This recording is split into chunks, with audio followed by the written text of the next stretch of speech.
The sun hung low in the sky, casting long shadows across the cracked pavement of a quiet street in the city.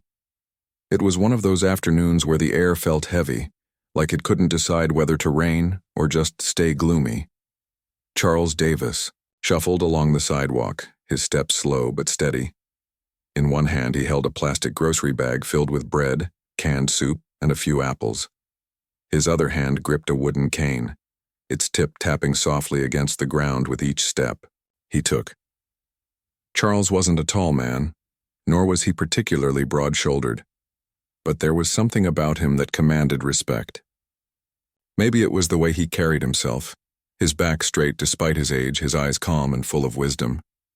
He wore an old brown coat that had seen better days, patched at the elbows and slightly frayed around the edges. On his head sat a simple gray cap, pulled down snugly over his silver hair.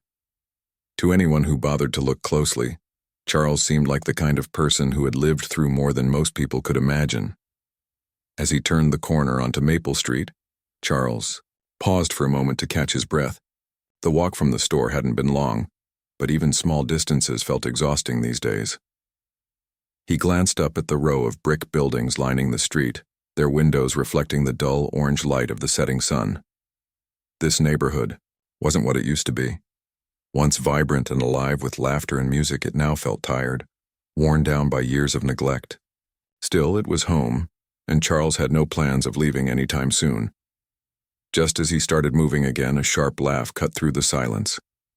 It came from the alleyway ahead, narrow and shadowy, flanked by overflowing trash bins and graffiti-covered walls. Charles slowed his pace, instinctively tightening his grip on the grocery bag. He didn't like alleys. They always made him uneasy. But this was the quickest route back to his apartment. Besides, he told himself, nothing bad ever happened. During daylight hours, right? 3 figures emerged from the darkness, blocking his path. They were young men, barely out of their teens, dressed in oversized hoodies and baggy jeans. One of them, a lanky guy with messy blonde hair, smirked as he leaned casually against the wall. Another, shorter and stockier, crossed his arms and glared at Charles like he'd done something wrong just by walking past. The third, taller than the others, held a phone in one hand, pointing it toward Charles as if recording a video. "Well, well, what do we have here?" said the blonde-haired boy, his voice dripping with mockery. "An old man out for a stroll?" Charles stopped in his tracks, his heart sinking. He recognized trouble when he saw it, and these boys reeked of it. Still, he forced a polite smile onto his face. "Good afternoon," he said, his voice steady but soft. "I'm just heading home." The tallest one snickered, lowering the phone slightly. "Home? With all those groceries? You sure you can carry 'em, Pops?" The comment stung, but Charles ignored it. Instead, he took a cautious step to the side, hoping to slip past them without causing a scene. But the shortest boy moved quickly, stepping into his path and spreading his arms wide. Nah, he said, wagging a finger. "You ain't going nowhere yet." For a moment, Charles considered dropping the grocery bag and making a run for it. But running wasn't an option, not at his age, not with his bad knee. So instead, he stood his ground, meeting the boy's stares with a calmness that surprised even himself. "Is there a problem here?" he asked, his tone firm but not confrontational. The blond boy grinned, showing off crooked teeth. "Yeah, actually there is." Before Charles could react, the boy reached out and snatched the grocery bag from his hand. The contents spilled onto the ground. A loaf of bread rolled into a puddle, the cans clattered noisily, and an apple bounced away, stopping near a pile of garbage. Charles froze, his chest tightening. For a second he thought about bending down to pick everything up, but the boys were already circling him like predators closing in on their prey. The shortest one kicked the loaf of bread farther into the puddle, laughing loudly. "Oops," he sneered. "Guess you'll have to buy some more." The tallest boy pointed his phone at Charles, zooming in as if trying to capture every detail of his humiliation. "Say cheese, Grandpa," he jeered, chuckling as he recorded the scene. The sound of his laughter echoed off the walls of the alley, mixing with the distant hum of traffic. Charles clenched his jaw, fighting back the urge to lash out, He knew better than to engage with these bullies. They were bigger, stronger, and clearly looking for a fight. All he wanted was to get home safely. Taking a deep breath, he muttered, "Fine. Keep the damn groceries, I don't need them anyway." But the boys weren't satisfied. The blonde one stepped closer, shoving Charles lightly on the shoulder. "What's that? You got something to say, old man?" Charles stumbled backward, nearly losing his balance. His cane slipped from his grasp, clattering to the ground. Humiliation burned in his chest, but he refused to let it show on his face. He bent down slowly to retrieve his cane, keeping his gaze fixed on the boys. "Leave me alone," he said quietly, though his voice trembled slightly. "You've had your fun, let me go." The boys exchanged glances, smirking at each other. The shortest one shrugged. "Yeah, okay. We're done with you." But before they walked away, the blonde boy gave Charles one last shove, sending him stumbling into the wall. The impact knocked the wind out of him, and for a moment all he could do was lean against the cold bricks, trying to catch his breath. Unbeknownst to any of them, someone had been watching the entire time. Standing at the mouth of the alley, partially hidden by the shadows, was a man in a leather jacket and dark sunglasses. His arms were crossed and his jaw was set in a hard line. Despite the distance, he had seen everything: the taunts, the stolen groceries, the cruel laughter. And though he remained silent, his presence radiated authority. Victor Kane wasn't the type of person who sought out trouble. At 45, he had spent years building a new life for himself after leaving behind a dangerous past. These days, he worked as a mechanic, fixing cars in a small garage tucked away in the corner of the neighborhood. People knew him as a quiet, reliable guy who kept to himself. What they didn't know was that Victor had once been trained to handle situations exactly like this, one where innocent people were targeted by cowards who thought they were untouchable. As the boys sauntered off, still laughing and high-fiving each other, Victor's hands curled into fists inside his jacket pockets. He wanted nothing more than to march into that alley and teach those punks a lesson they'd never forget. But he resisted the urge. Acting impulsively wouldn't solve anything. It would only escalate the situation. No, if Victor was going to help Charles, and he fully intended to, he needed to think carefully and plan strategically. With one final glance at the elderly man picking up the scattered remains of his groceries, Victor turned and disappeared into the crowd. The wheels in his mind were already turning, piecing together a plan that would ensure justice was served, not just for Charles, but for everyone who had ever been pushed around by thugs like Kyle, Brandon, and Marcus. And so, as the sun dipped below the horizon and the streetlights flickered on, the stage was set for what would become far more than a simple act of revenge. It would be a reckoning. Victor Kane walked briskly down the street, his boots clicking against the pavement. The leather jacket he wore creaked slightly with each movement, but his face remained calm, almost expressionless. Inside, however, his mind was racing. Images of what he had just witnessed replayed over and over in his head. The way those three boys had treated Charles, their cruel laughter, the look of helplessness on the elderly man's face. Victor clenched his fists again, this time not bothering to hide it. He hated bullies. Always had, always would. By the time he reached his garage, the sun had completely disappeared, leaving the city bathed in the dim glow of streetlights. The garage was tucked away on a quiet side street, its sign faded and barely legible. To anyone passing by, it looked like just another run-down building. But to Victor, it was more than that. It was his sanctuary, a place where he could think clearly and focus. He unlocked the door and stepped inside, flipping the switch to turn on the overhead lights. The soft hum of fluorescent bulbs filled the space, illuminating tools hanging neatly on the walls and a vintage car parked in the center of the room. Victor grabbed a wrench from the workbench and began tinkering with the engine of the car, though his mind wasn't really on the task. Instead, he kept thinking about Charles. He knew the elderly man from around the neighborhood. They weren't close friends or anything, but they'd exchanged greetings a few times when their paths crossed. Charles always seemed kind, reserved, the type of person who minded his own business and expected others to do the same. Seeing him get pushed around like that made Victor's blood boil, but anger alone wouldn't solve anything. Victor had learned that lesson the hard way during his years in the military. Acting out of pure emotion often led to mistakes, and Victor didn't make mistakes. Not anymore. If he was going to deal with those thugs, he needed information.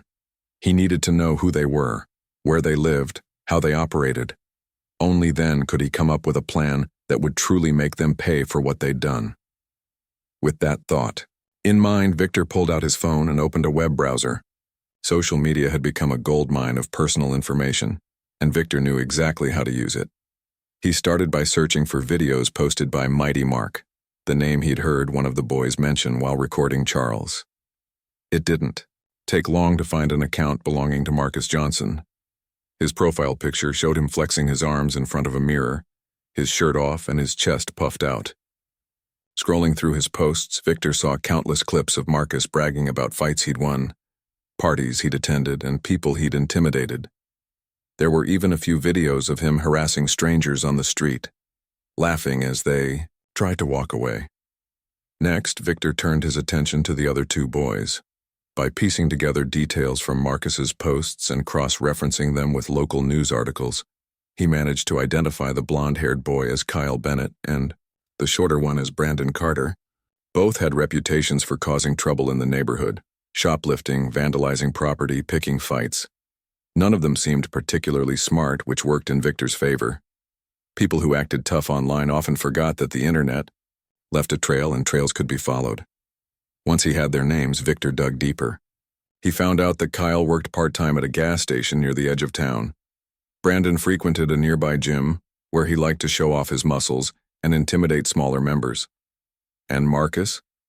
Well, Marcus spent most of his free time hanging out in parking lots and abandoned buildings, filming himself doing stunts or messing with random passers-by. Each piece of information gave Victor a clearer picture of who these boys were and how he could strike back. But gathering intel was only half the battle. Victor knew he couldn't handle everything on his own. He needed help, and there was only one person he trusted enough to ask. Her name was Lisa Monroe, and she was as sharp as they came. Back in his military days, Lisa had been part of his team, specializing in technology and surveillance. She could hack into systems, track movements, and gather data faster than anyone Victor had ever met. After retiring, she had moved to the city and opened a small tech repair shop. Though they hadn't seen much of each other since then, Victor knew she still owed him a favor or two. The next morning, Victor stopped by Lisa's shop. It was tucked between a laundromat and a bakery, its windows covered with posters advertising cheap repairs and upgrades. A bell jingled as he pushed open the door, and Lisa looked up from behind the counter. She was in her early 40s, with short curly hair and glasses perched on the bridge of her nose. When she saw Victor, her eyes widened in surprise. Well, if it isn't Mr. Muscle himself," she said with a grin. "What brings you here? Need me to fix your ancient flip phone?" Victor shook his head, pulling up a chair. "I need your skills, Lisa. Not for a phone, though." Lisa raised an eyebrow, leaning forward. "Oh? This sounds serious. What's going on?" For the next 20 minutes, Victor explained everything: the incident with Charles, the boys' behavior, and his plan to hold them accountable. Lisa listened intently, nodding occasionally but staying silent until he finished. Then she let out a low whistle. "Damn, Victor. You sure don't mess around, do you?" "I'm not looking for revenge," Victor replied firmly. "I just want to teach them a lesson they won't forget. Something that'll make them think twice before messing with anyone else." Lisa smirked. Yeah, I've heard that speech before. So what's the plan?" Victor laid it out for her. First, they needed to set up surveillance equipment around the neighborhood to monitor the boys' movements. Lisa could rig cameras to blend in with the environment, hidden in lampposts, trash bins, or even birdhouses. Second, she could create fake social media accounts to interact with the boys, feeding them false information or luring them into traps. Finally, Victor wanted her to disable certain aspects of their lives temporarily, like canceling Kyle's paycheck or locking Brandon out of the gym. Nothing permanent, just enough to rattle them and keep them off balance. Lisa nodded approvingly. "I like it. Subtle but effective. Let's get to work. Over the next few days, Victor and Lisa worked tirelessly to put the plan into motion. Lisa handled the technical side, installing cameras and setting up tracking software while Victor focused on observing the boys in person. He drove past the gas station where Kyle worked, noting his shifts and habits. He visited the gym where Brandon trained, pretending to be interested in signing up for a membership. And he staked out the parking lot where Marcus liked to film his videos, memorizing the layout and identifying potential escape routes. Meanwhile, Victor also reached out to Charles. He didn't want the elderly man to feel like he was being left out of the loop, especially since the whole situation revolved around him. One evening after finishing work at the garage, Victor knocked on Charles' apartment door. The older man answered cautiously, peering through the chain lock before. Recognizing Victor's face, "Can I help you?" Charles asked, his tone polite but guarded. Victor smiled warmly. "My name's Victor. I live a few blocks away. I saw what happened the other day with those boys." Charles stiffened, his hand tightening on the doorframe. "Oh, that. It's fine. I'd rather not talk about it." "It's not fine," Victor said gently. "What they did was wrong, and they shouldn't get away with it. I want to help." Charles hesitated, studying Victor's face. After a moment, he sighed and opened the door wider. "Come in." Inside, the apartment was small but cozy, filled with books and photographs of family. Charles gestured for Victor to sit, then poured 2 cups of tea. As they talked, Victor reassured Charles that no harm would come to him directly. This wasn't about violence. It was about justice. Slowly but surely, Charles began to trust Victor, agreeing to stay safe and avoid confrontations while Victor dealt with the boys. As the pieces fell into place, Victor felt a sense of purpose he hadn't experienced in years. He wasn't just helping Charles. He was standing up for everyone who had ever been bullied or mistreated. And though he knew the road ahead wouldn't be easy, he was ready. Ready to remind Kyle, Brandon, and Marcus that actions have consequences. Ready to show them that someone was watching, someone who saw everything. The city streets were quiet on a Tuesday evening, the kind of calm that came before a storm. Victor Kane stood in his garage, staring at a wall covered in notes, photos, and maps. It looked like something out of a detective movie. But this wasn't fiction. It was real life. Each piece of paper represented hours of work, careful planning, and a deep determination to make things right. At the center of it all was a photo of Charles Davis, the elderly man who had been humiliated by 3 young thugs. Surrounding it were images of Kyle, Brandon, and Marcus, their faces circled in red ink. Victor leaned back against the workbench, crossing his arms as he reviewed the plan one last time. Everything was ready. Lisa had done her part perfectly. Cameras were installed, fake accounts created, and tracking systems activated. Now it was up to him to execute the next phase. Operation Redemption. The goal wasn't just to punish the boys, but to shake them up enough to force change. If they thought they could get away with bullying without consequences, Victor intended to prove them wrong. Kyle Bennett woke up late on Wednesday morning, groggy and annoyed. He worked the early shift at the gas station, and being late meant less money in his pocket. As he stumbled into the bathroom to splash water on his face, his phone buzzed with a notification. It was an email from his boss. "Your employment has been terminated due to repeated violations of company policy." Kyle stared at the screen, his heart sinking. What violations? He hadn't done anything wrong. Or so he thought. Confused and angry, Kyle called the gas station, demanding answers. The manager sounded nervous, explaining that someone had filed multiple complaints about rude behavior and theft. Kyle swore he'd never stolen anything, but the manager refused to budge. By the time he hung up, Kyle was fuming.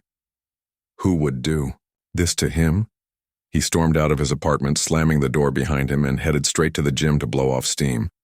But when he arrived, things got worse. The receptionist told him his membership had been suspended indefinitely. "We received reports of aggressive behavior," she said, avoiding eye contact. Kyle's jaw dropped. Aggressive? Him?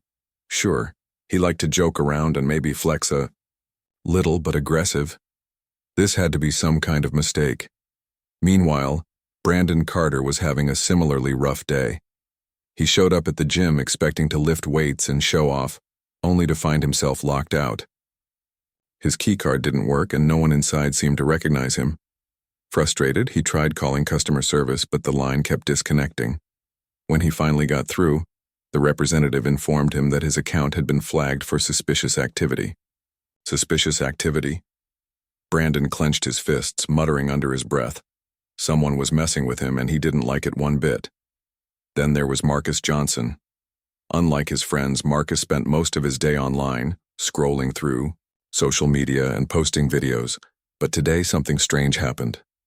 All of his posts, every single one, had vanished. His followers were gone too, replaced by a blank profile page. At first he assumed it was a glitch, but when he tried logging into other accounts, they were gone as well. Even his email inbox was empty, as if years of digital footprints had been erased overnight. Panic set in as Marcus frantically tapped at his phone, trying to figure out what was happening. By Friday, the trio was desperate. They met in their usual spot, a dimly lit parking lot behind an abandoned building, to vent their frustrations. Kyle kicked a crumpled soda can across the pavement, cursing under his breath. "This is bullshit," he snapped. "Someone's screwing with us." Brandon paced back and forth, his hands shoved deep into his pockets. "It's gotta be those losers at the gym. They're jealous 'cause I'm stronger than them." Marcus sat on the hood of a rusted car, staring at his useless phone. "Or maybe it's that old guy," he muttered. "You know, the one we messed with the other day. Maybe he's got connections or something." Kyle stopped mid-rant, turning to glare at Marcus. "Are you serious, that dude? He couldn't even stand up for himself." "Still," Marcus insisted, "you never know, people talk, word gets around." The three fell silent, each lost in their own thoughts. For the first time, they started to feel uneasy. Whoever was targeting them clearly knew a lot about their lives. Too much, in fact. And the worst part was they had no idea how to fight back. That night, Victor decided it was time to escalate things. He waited until the boys left the parking lot, then followed them discreetly. They walked together, shoulders hunched against the cold, their usual bravado replaced by nervous glances over their shoulders. Victor kept his distance, watching from the shadows as they ducked into a convenience store. When they emerged 10 minutes later, carrying snacks and energy drinks, he made his move. Victor stepped out of the darkness, blocking their path. The boys froze, their eyes wide with shock. At first, they didn't recognize him. He was just another stranger on the street. But when he removed his sunglasses, revealing piercing eyes that seemed to see right through them, they realized who he was. "Hey," Kyle stammered, taking a step back. "What do you want?" Victor didn't answer immediately. Instead, he pulled out a tablet and pressed play. A video appeared on the screen, showing the boys taunting Charles in the alleyway. Their laughter echoed in the silence, followed by close-up shots of their smug faces. Victor held the tablet steady, letting them watch themselves bully an elderly man. When the video ended, Victor spoke, his voice low and steady. "You think you're tough? Pushing around someone who can't defend himself? Is that what makes you feel big?"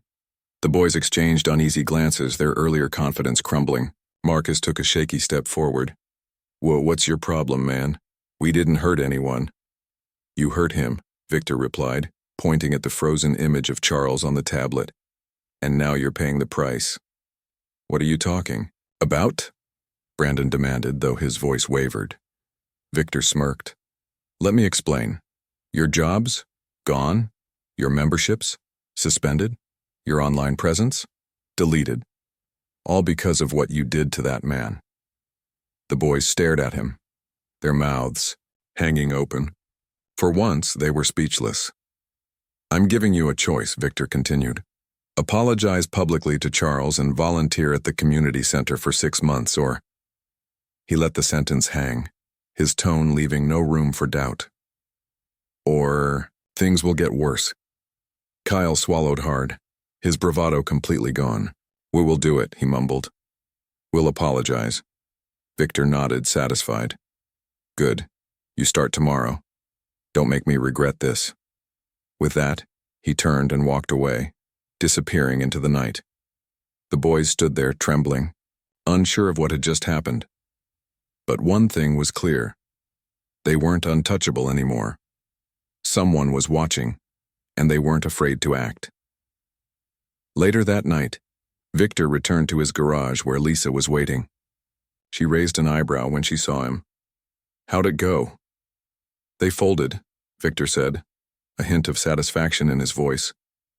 They agreed to apologize and volunteer. Lisa grinned. Nice work, hero. Think they'll actually follow through? They will, Victor replied firmly. Because if they don't, they'll find out exactly how far I'm willing to go. Lisa shook her head, chuckling. You really are something else, you know that? Victor shrugged, leaning against the workbench. I just want them to learn, that's all. As they packed up the equipment and turned off the lights, Victor felt a sense of relief wash over him. The hardest part was over, but the journey wasn't finished yet. Justice wasn't just about punishment, it was about redemption. And Victor was determined to see it through no matter what. The community center sat on the corner of a busy street, its red brick walls faded but sturdy. It had been there for decades, a place where kids could play basketball, seniors could gather for bingo nights, and families could access free resources, like food banks and job training programs. On Saturday morning, the parking lot was unusually full, with cars lined up along the curb and people streaming through the front doors. Today wasn't just any day, it was the annual neighborhood fair, an event meant to bring the community together. Inside, volunteers bustled around setting up tables, arranging chairs, and hanging colorful banners. The air smelled of fresh popcorn, and baked goods and laughter echoed through the halls as children ran past clutching balloons. At the center of it all stood Charles Davis, dressed in his usual brown coat but wearing a warm smile that lit up his face. He had agreed to attend after some persuasion from Victor, who assured him it would be good for everyone involved. Charles still felt uneasy about the idea of seeing Kyle, Brandon, and Marcus again, but he trusted Victor's judgment. At exactly 10 o'clock, the three boys walked in, their heads down and shoulders slumped. They looked out of place among the cheerful crowd, their oversized hoodies and scuffed sneakers drawing curious stares. Kyle led the way, followed closely by Brandon and Marcus. None of them spoke as they approached the small stage set up at the far end of the room. A microphone stood ready, waiting for whoever dared to use it. Victor watched from the back of the room, leaning casually against a wall. He wore his leather jacket and dark sunglasses, blending into the background yet unmistakably present. His arms were crossed and his expression was unreadable, though anyone who knew him could sense the tension radiating off him. This moment was crucial. If the boys backed out now, everything he had worked for would fall apart. Lisa stood nearby, pretending to browse a table of handmade crafts. She glanced over at Victor occasionally, giving him subtle nods of encouragement. Though she hadn't been directly involved in organizing the event, she had helped spread the word online, ensuring a decent turnout. "You've done your part," she whispered when she passed him earlier. "Now let them do theirs." When the boys reached the stage, a volunteer handed them each a folded piece of paper. It contained the apology they were supposed to read aloud. They hesitated, glancing nervously at the growing crowd. Parents held their children close, whispering explanations about why this moment mattered. Neighbors exchanged knowing looks, some nodding approvingly while others crossed their arms, clearly skeptical. Finally, Kyle stepped forward, gripping the microphone tightly. His hands trembled and his voice cracked as he began to speak. Hi. My name is Kyle, and I'm here today because..." He paused, swallowing hard. "Because I did something wrong. Me and my friends, we messed with an old man in an alley a few weeks ago. We took his groceries and laughed at him, and that wasn't cool, so we're sorry." Brandon went next, his voice barely above a whisper. "Yeah, what he said. We shouldn't have treated Mr. Davis like that. It was disrespectful and we regret it." Marcus brought up the rear, looking visibly uncomfortable, "We're gonna volunteer here for 6 months to make up for it," he mumbled. "Hope you can forgive us." The room fell silent as the boys stepped away from the microphone. For a long moment, no one moved or spoke. Then, slowly, Charles stepped forward, his cane tapping softly against the floor. He climbed onto the stage, his movements deliberate but steady. When he reached the microphone, he adjusted it to his height and cleared his throat. "Thank you," he said simply, his voice strong despite his age. "Apologies aren't easy to give, and I appreciate yours. But remember this: not everyone gets a second chance. Don't waste yours." The crowd erupted into applause, cheering and whistling as Charles returned to his seat. The boys stood frozen, their faces flushed with embarrassment and relief. They had expected anger, maybe even hostility, but instead they received grace, a gift they didn't feel they deserved. Over the following weeks, Kyle, Brandon, and Marcus reported to the community center every afternoon after school. Their tasks varied: cleaning floors, organizing supplies, helping younger kids with homework. But the work was humbling. At first, they grumbled and complained, resenting the hours spent scrubbing toilets or sorting cans of soup. But as time went on, something shifted. Kyle found himself enjoying interactions with the kids who came to the center. One boy, about 8 years old, reminded him of himself at that age. Curious, energetic, eager to learn. Kyle started teaching him how to dribble a basketball during breaks, laughing as the boy tripped over his own feet. For the first time in years, Kyle felt useful, like he was making a difference. Brandon discovered a love for cooking when he was assigned to help in the kitchen. The head chef, a tough but kind woman named Mrs. Rodriguez, taught him how to chop vegetables and stir pots of stew. At first, Brandon thought it was boring, but soon he realized how satisfying it was to see people enjoy meals he had helped prepare. On Fridays, he even stayed late to bake cookies for the after-school program, earning smiles from staff and visitors alike. Marcus, meanwhile, struggled the most. He didn't have Kyle's patience or Brandon's willingness to learn. But one day, while shelving books in the center's tiny library, he met Maya, a shy teenager who loved reading. She asked him to recommend a book, and though he initially shrugged her off, he eventually suggested a graphic novel he'd enjoyed as a kid. To his surprise, Maya loved it and thanked him profusely. That small interaction planted a seed in Marcus's mind. He might not be perfect, but he could still leave a positive mark. Victor kept tabs on the boys from afar, checking in with Lisa regularly to review surveillance footage and updates from the community center staff. He never interfered directly, preferring to observe rather than intervene. Still, he couldn't help feeling a flicker of pride when reports came in about their progress. They weren't saints, not yet, but they were trying, and sometimes trying was enough. One evening, as Victor worked late in his garage, Lisa stopped by with coffee and news. "They're actually doing okay," she said, handing him a steaming cup. "Kyle's practically adopted that little kid he plays basketball. With Brandon's turning into a mini-chef, and Marcus, well, he's still awkward, but at least he's talking to people now." Victor nodded, sipping his coffee thoughtfully. "Good. Maybe they'll turn out all right after all." Lisa smirked. "You sound surprised." "I am," Victor admitted. "I wasn't sure if they'd stick to the plan. People don't change overnight." "No," Lisa agreed. "But sometimes they change just enough to matter." As spring turned to summer, the neighborhood began to feel different. The streets seemed brighter, the air lighter. Conversations flowed more easily between neighbors, and strangers greeted each other with genuine smiles. Even Charles noticed the shift. When he bumped into Kyle at the grocery store one afternoon, the boy offered to carry his bags to the register. Charles accepted graciously, thanking him with a nod. It was a small gesture, but it spoke volumes. Victor continued to live quietly, fixing cars and keeping to himself. Occasionally, he'd stop by the community center to check on things, always staying in the background. People rarely noticed him, but those who did often remarked on his quiet strength. He wasn't a hero in the traditional sense.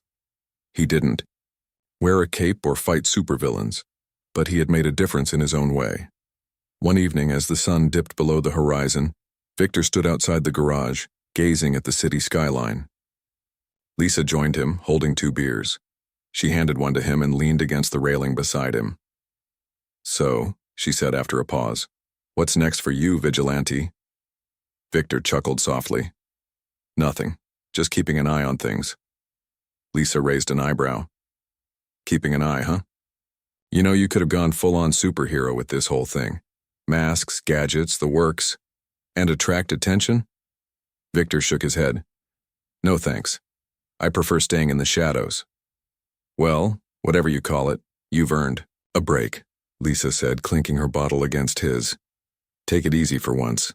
Victor didn't respond right away. Instead, he took a sip of his beer, letting the cool liquid slide down his throat. The city buzzed around them, alive with possibility. Somewhere out there, Kyle, Brandon, and Marcus were learning lessons they'd carry for the rest of their lives.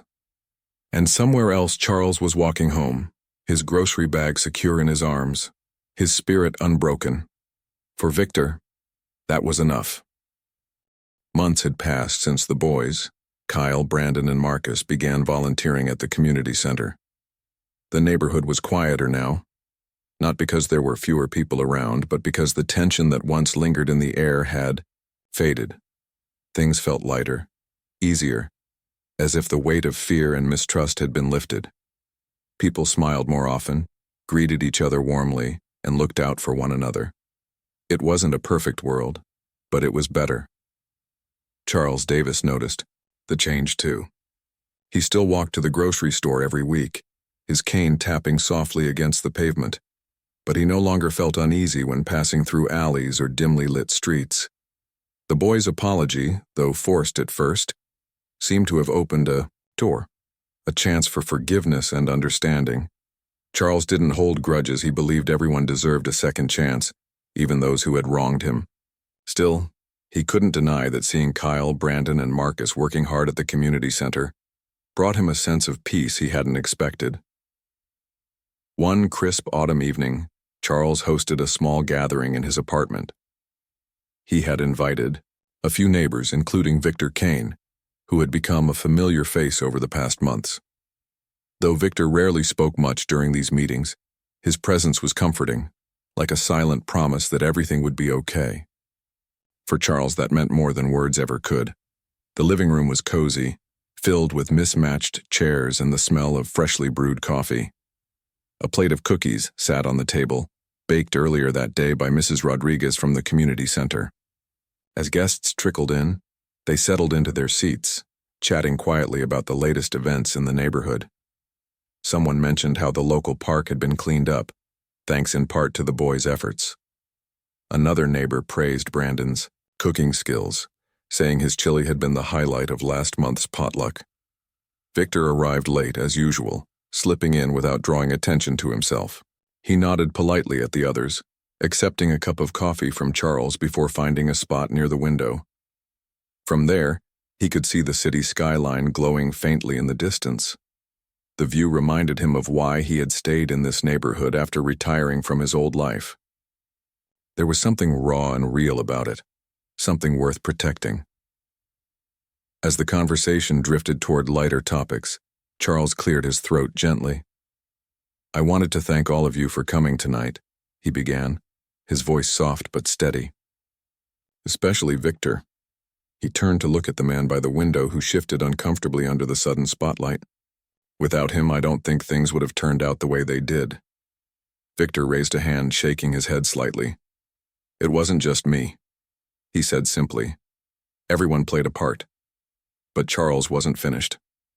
"Maybe so," he replied with a smile. "But you saw what needed to be done and you made sure it happened. That takes courage." The room fell silent for a moment, the weight of Charles's words sinking in. No one argued with him. They knew he was right. Victor had stepped in when no one else dared to, not with violence or threats, but with careful planning and quiet determination. He had shown the boys and everyone else that actions have consequences, but also that redemption is possible. Later that night, as the guests filtered out one by one, Charles pulled Victor aside. "Can I ask you something?" he said, his tone curious but respectful. Victor nodded. Of course. Why did you do it? Charles asked, his eyes searching Victor's face. You didn't owe me anything. You barely knew me. So why go to all that trouble? Victor hesitated, staring down at the empty coffee cup in his hands. He wasn't used to explaining himself, especially not to people who might misunderstand his motives. But Charles deserved an answer. After a pause, he spoke. Because no one should have to feel scared in their own neighborhood, he said, slowly. And because I know what it's like to be pushed around, to feel powerless. I couldn't stand by and let it happen again. Charles studied him for a moment, then nodded. Thank you, he said simply. For everything. A few days later, Victor found himself back at the community center. It wasn't unusual for him to drop by. He liked checking in on the boys to make sure they were sticking to their commitments, but this visit felt different. Maybe it was the season changing, the leaves turning golden and orange. Or maybe it was the realization that his work here was almost done. Whatever it was, Victor couldn't shake the feeling that it was time to move on, at least in some ways. Inside, the center buzzed with activity. Kids chased each other across the basketball court while volunteers handed out snacks and drinks. In the corner, Kyle was teaching a group of younger children how to shoot hoops, his patience evident in the way he encouraged them. Nearby, Brandon chopped vegetables in the kitchen, humming along to the radio. And outside, Marcus sat on a bench, reading aloud from a book to Maya, who listened intently, her chin resting on her hands. Victor watched them silently, leaning against a wall. They weren't perfect, they probably never would be, but they were trying, and sometimes that was enough.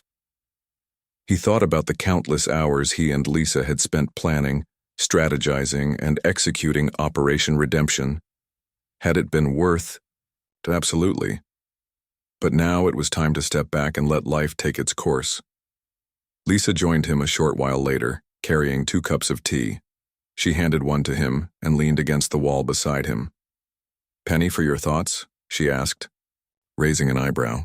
Victor shrugged. Just thinking about how far they've come. They've got a long way to go, Lisa pointed out. But yeah, they're doing okay. Victor nodded. Do you think we'll ever see anything like this again, something that makes such a big difference? Lisa smirked. Probably not. But hey, that's the thing about being a guardian angel. You show up when you're needed most, then disappear before anyone realizes you were there. Victor chuckled softly, taking a sip of his tea. Guardian angel, huh? I think I prefer mechanic. Suit yourself, Lisa said with a shrug. Either way, you've earned a break. Go fix some cars, relax for a bit, let the rest of us handle the drama for once. That night, Victor returned to his garage where tools hung neatly on the walls and the scent of oil lingered in the air. It was familiar, comforting, a place where he could think clearly and focus. He picked up a wrench and began tinkering. With the engine of a vintage car, losing himself in the rhythm of tightening bolts and adjusting parts. The hum of the fluorescent lights overhead was soothing, a reminder of simpler times. But as he worked, his mind wandered. He thought about Charles, about Kyle, Brandon, and Marcus, about the neighbors whose lives had changed because of what he had done. He didn't seek recognition or gratitude, but knowing that he had made a difference gave him a sense of fulfillment he hadn't felt in years. When he finally stepped outside, the street was quiet, bathed in the soft glow of moonlight. Victor glanced around, taking in the sight of the buildings, the trees, the distant flicker of streetlights. This neighborhood wasn't perfect, but it was home. And for now, that was enough. With one final look at the city skyline, Victor turned and disappeared into the shadows. His job here was done, but the lessons he had taught, the importance of accountability, compassion, and second chances, would live on. Somewhere someone else might need help, and when that day came, Victor would be ready. Until then, he would keep watching, waiting, and standing guard. Because even in the darkest corners of the world, there are always those who see everything and refuse to look away.